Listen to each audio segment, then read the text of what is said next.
Halo Garuda Geeks, balik lagi sama gue Rizky Fidian dari Garuda Teknologi Nusantara. Pernah nggak sih kalian mau cari pengganti cooler bawaan yang bentuknya unik, terus harganya juga murah dan udah support nih RGB dari berbagai brand? Nah, hari ini gue punya jawabannya untuk kalian. Ini dia cooler dari Thermaltake, yaitu Thermaltake UX 100. Penasaran kan gimana wujud dan performanya? Stay tune.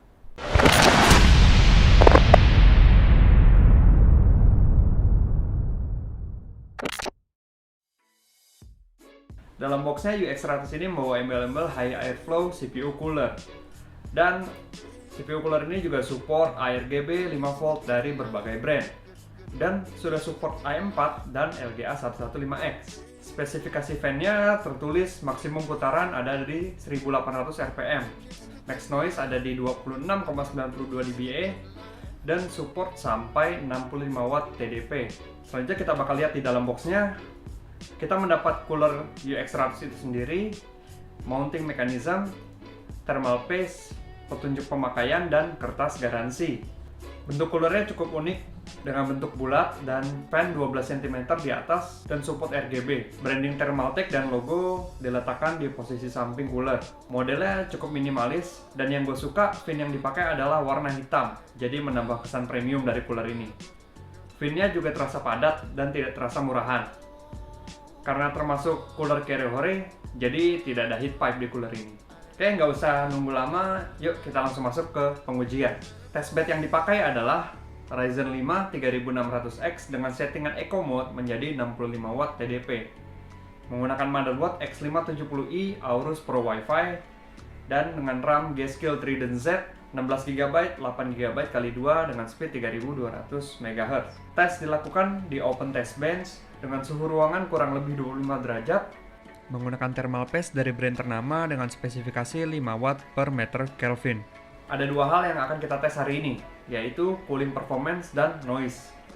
Cooling performance akan dites menggunakan Cinebench R20, AIDA 64 Extreme, dan 3D Mark Firestick Physics, yang masing-masing akan dijalankan selama 15 menit. Sebagai pembanding, gue bakal masukkan juga data dari Ratespire yang akan diikutsertakan dalam tes ini. Dalam pemasangan, mounting mekanismenya sangat mudah nih untuk AM4. Kalau kalian melakukan pembelian motherboard baru, kalian tidak perlu memasang mounting tambahan apapun. Tinggal kaitkan mounting yang ada di cooler ke mounting mekanisme yang ada di motherboard AM4. Ada hal yang mengejutkan yang kita temukan.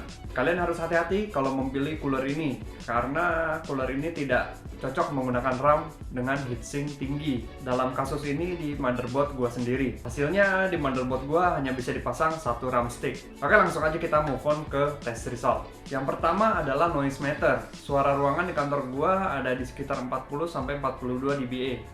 Tes dilakukan dengan shotgun mikrofon Boya dengan jarak sekitar 20 cm.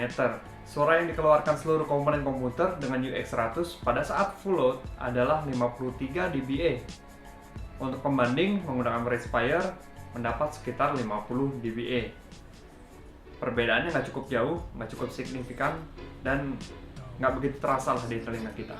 Selanjutnya adalah Cinebench R20 yang dijalankan selama 15 menit. Suhu maksimum yang dicapai oleh Thermaltake UX200 adalah 89 derajat dan Ratespire mendapat maksimal 82,8 derajat. Ada peningkatan yang cukup signifikan sebanyak 6,2 derajat dari Ratespire. Tas kedua adalah AIDA 64 Extreme yang dijalankan selama 15 menit. Suhu maksimum yang dicapai oleh Thermaltake UX100 adalah 91 derajat dan Ratespire mendapat maksimal 87,5 derajat. Ada peningkatan sebesar 3,5 derajat dari Ratespire. Tes ketiga adalah 3D Mark Firestick Physics yang dijalankan juga selama 15 menit. Suhu maksimum yang dicapai oleh Thermaltake UX100 adalah 82,8 derajat dan Ratespire mendapat maksimal 76,8 derajat. Ada peningkatan sebesar 6 derajat dari Ratespire. Selanjutnya gue punya catatan kecil nih untuk Thermaltake. Yang pertama adalah kabel RGB, karena kabel RGB-nya nggak biasa ya dari kabel RGB yang pernah kita pakai. Bukan 3 atau 4 pin RGB yang ada di motherboard pada umumnya. Yang dipakai adalah cuma 2 kabel dengan label D dan label mungkin ground satu lagi. Dan di motherboard X570 ini ada slotnya, yaitu menggunakan slot VDG yang ada di motherboard. Dan catatan lagi, kalau bisa kabelnya dibuat hitam aja untuk menambah kerapihan. Yang kedua adalah diffuser yang dipakai di RGB-nya. Kalau menurut gue kurang terlihat bagus, karena LED di dalamnya terlihat dari luar, menjadikan warna yang dihasilkan kurang rapi. Yang terakhir ini mungkin yang cukup fatal nih buat banyak orang, karena cooler ini tidak memiliki kompatibilitas memori yang luas. Jadi buat user yang ingin membeli cooler ini harus melihat juga letak memori kalian dan tingginya. Entah kalian akan mengorbankan slot A1 atau kalian menggunakan memori low profile. Terus kelebihannya dari cooler ini apa aja sih? Mounting untuk AM4 sangat amat mudah. Jadi kalian nggak perlu menambah mounting tambahan, tinggal pakai mounting bawaan yang ada di motherboard AM4. Dan fin-nya berwarna hitam, itu yang gue suka banget karena menambah kesan premium lah dari coolernya. Selanjutnya sudah support RGB software dari berbagai brand. Ini nilai plus banget, mengingat cooler ini carryover ya. Jadi dengan harga 300 ribuan, mau nggak sih kalian mengorbankan beberapa derajat untuk mendapatkan cooler yang sudah support RGB dan bentuknya unik ini? Jawabannya ada di kalian. Oke, mungkin itu aja informasi yang bisa gue kasih. Gue Rizky Fidian dari Garuda Teknologi Nusantara. Stay safe.